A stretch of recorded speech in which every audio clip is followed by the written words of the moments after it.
দেখেন যে এই কেকের মধ্যে ফুলটাই পোকা হয়ে গেছে, আমরা দেখবো। খোলেন দে, এটা খোলেন না কেন এটা কেন করলো?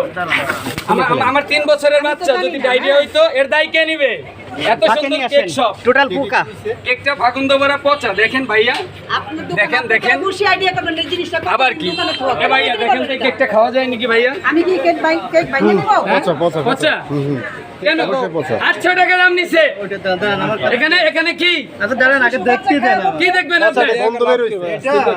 কিচ্ছু না, কোনো কথা নাই, একদম চুপ, কোনো কথা হবে না এখানে। এরা এখানে কি জানেন, দুইটা কেক, কালকে একটা কেক নিছি 800 টাকা দাম, কেকটা একদম পচা। দেখেন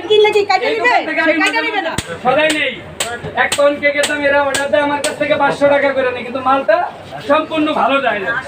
এই আন্টির কাছ থেকে কয়েকদিন আগে আমি একটা কেক নিয়ে গেছি 5 পাউন্ড 2500 টাকা দিয়ে, মাসের 1 তারিখে অর্ডার দিয়ে নিলে এরা ভালো যায়। আর এই দোকান থেকে মাল নিচ্ছি, মালটা পচা। এই আমার আন্টি আমার বাচ্চার জন্য কেক নিয়ে গেছে, কেকটা একদম পচা। এই যে দেখেন কেকটা, এরা কি ব্যবসার নামে এরা কি শুরু করছে? 800 টাকা দাম নিচ্ছে কেকটার। আমি বক্তাদের কাছে বিচার চাই, আমার বাচ্চা যদি কোনো অসুস্থতা হইতো এর দায়ভার কে নিত? অলরেডি আমি অসুস্থ, আমার বাচ্চা অসুস্থতা হয়ে গেলে দায়ভার কে নিবে? এরা কি ব্যবসার নামে কি খুলে নিছে? এটা কেন বিক্রি করলো পচা কেক এখানে? এত সুন্দর প্রতিষ্ঠানেদের, আমার ভিডিও করেন, এত সুন্দর প্রতিষ্ঠানেদের এরা কেন পচা জিনিস বিক্রি করে? আমার একটা বক্তাদের কাছে একটাই অনুরোধ, এরা ভালো পোশাক আশাক পরে ভালো সামনে মডেলিং করে কেন পচা জিনিস বিক্রি করে? আপনি কিনছেন কত টাকা দিয়ে? 800 টাকা দিয়ে কেকটা কিনছি। দেখেন এই কেকটা খাওয়া যাবে না, কেকটা খাইলে ডায়রিয়া হয়ে যাবে। কবে কিনছেন? কবে? কালকে কিনছি বেলা 2টোর সময় আমার বাচ্চার জন্য। 800 টাকা দিয়ে কেকটা নিছি। দেখেন এত সুন্দর এদের প্রতিষ্ঠান, বুংবাং, ভিতরে সদরঘাট, উপরে লঞ্চঘাট।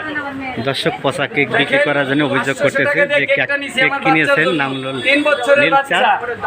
দেখেন বাচ্চা জন্মদিনের জন্য কিনছিল, কিন্তু সে কেকটা খাওয়াইতে পারেনি বিধায় সে মনের ক্ষোভ জনগণের সামনে সে বলছে। এই বাজারে 800 টাকা কামাই করতে একজন মজদুরের 2 দিন সময় লাগে। একজন লোকের চাকরি করতে এখানে লোক আছে, পচা কেক বিক্রয় করছে। আপনারা দেখছেন যে আসলে এই দোকানে কিন্তু মূলত পচা কেকটা বিক্রয় করা হয়েছে গতকাল 800 টাকা, কিন্তু তার বাচ্চার জন্য খাইতে পারেনি বলে সে মনে খুব ভাঙছে। আপনার এখানে আমার অনেক সিনিয়র আছেন, আমার যদি অন্যায় হয় তাহলে আমার 2টা বাড়ি দেন। আপনি আমার দেখেন তো গন্ধ কিনে একটু দেখেন, গন্ধ কিনে আপনি আমার অনেক সিনিয়ররা, আপনারা আরে পাশের দোকানের কেকের দোকানদাররা তো দেখলে হয় এটা খাওয়া যাবে কিনা।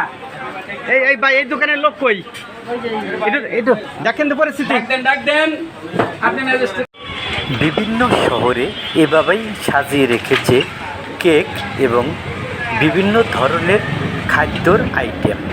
সেই খাদ্য যদি হয়ে থাকে পচা, দুর্গন্ধ, পোকা জাতীয়, তা সেই খাদ্যটা কেমন হতে পারে?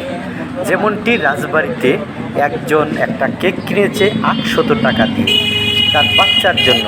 সেই কেকটি খেতে না পেরে পরবর্তীতে ফেরত নিয়ে আসে, তার মধ্যে দেখা যায় বিভিন্ন ধরনের রয়েছে পোকা এবং দুর্গন্ধ। বললো না।